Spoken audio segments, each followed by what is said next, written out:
Greetings. I'd like to share this Pecha Kucha entitled Creating Online Learning Opportunities, Basic Suggestions for Maintaining What Works in Your Face-to-Face Experience. In this, I hope to share ideas about building culture to migrate your face-to-face teaching, research on how students learn online, and course design aspects. Key to this is the metacognitive cycle, which is thinking about our teaching philosophy, specifically what motivates you to teach well. How do you create accessible, inclusive learning environments? How does your teaching facilitate learning? And perhaps most importantly, what evidence do you have that you're meeting your learning outcomes? The basics of building online learning experience cultures is to be present, be very clear with expectations, create and be inclusive, be flexible, offering multiple pathways, and be active. Provide many opportunities for students to be active as well. Keeping in mind that frequent feedback is going to be key. Research has shown how we can improve student success by providing weekly announcements, incorporating videos aligned with our course outcomes, checklists to help to foster self-regulated learning, low-stakes assignments, helping students acclimate, provide regular timely feedback, show that you care about them, and demonstrate flexibility and patience. Now there are online teaching models. There's 5 basic ones, kind of 2 traditional and 3 non. The traditional ones are an asynchronous task base where there's a fixed sequence, you complete the series of tasks and read, discuss, assess. And then there's a similar synchronous ones where we basically have a live version of a similar approach. There are 3 active learning models, one which includes collaborative teams with project-based learning, another is case-based learning where you analyze, reflect, discuss, and a final one of experiential or service learning. All can be included and aligned with your learning outcomes. I think key to some of this is going to be actually trying to make sure that you have a mental model or an overall conceptual framework. There's a very famous kind of parable on the blind people that were trying to access this elephant, and they all felt certain parts of them, and they were all correct, but they didn't understand the entire concepts. And so trying to introduce the course in its entirety. Course design is course design face-to-face or online. So a very popular model is the Wiggins and McTighe backward design, which follows learning outcomes, assessment, and teaching methods. I'll go over a little bit more of those shortly.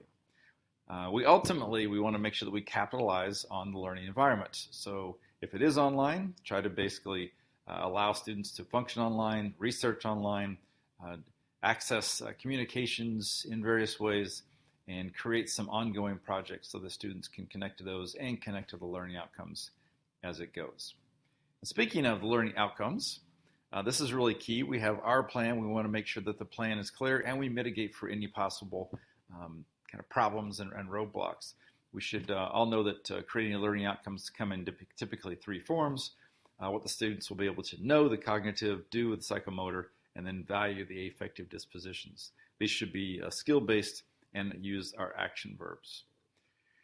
Second step is assessment. I kind of like this graphic of looking at what we dream of, what we set the launch on, what we need. We need to really focus in on what the students are looking, what they need, where they are, where they need where you need to help them go.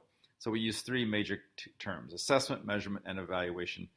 Assessment being how you're going to basically gather the information and kind of connect those skills and dispositions. The measurement is the assignment of the marks based on some explicit set of criteria. We use a rubric for this. And then evaluation is this final process of making judgments based on the assessments and the measurements.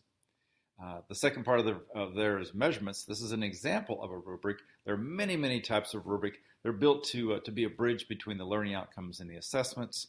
Students and the instructors use them. They help define the criteria, especially with abstract concepts, and they use a common language to assess.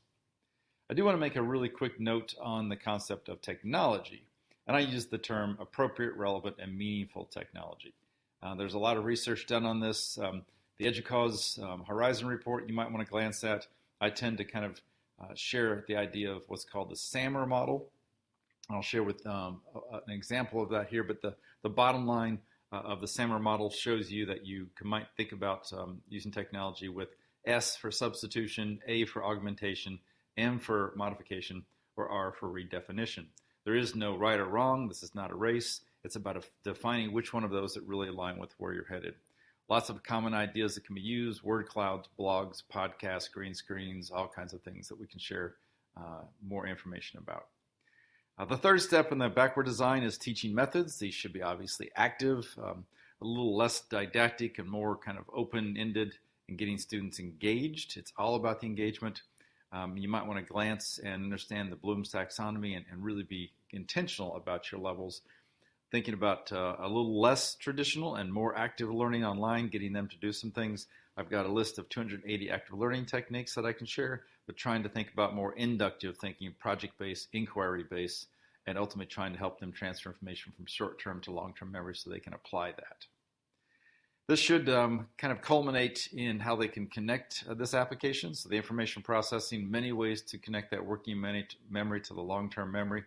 We can think about some of the simple things like chunking and serial positions, or some higher level ones like metacognition, constructivism, self-efficacy, self-regulation. Ultimately, this culminates into a syllabus. The syllabus is hopefully a learning tool that helps students navigate and engage in the learning. And it should be accessible, which is the fonts, the formats for hearing, the visually impaired. Ideally trying to front-end load this and offer many, many types of electronic resources. And finally, I'd like to thank you for your attention here and to think about maybe we should consider adapting ourselves into the online opportunities by knowing the learning outcomes, being comfortable with the uncomfortable, focus on the big questions, and embrace the messy imperfections. Again, I thank you very much. My name is Jace Hargis.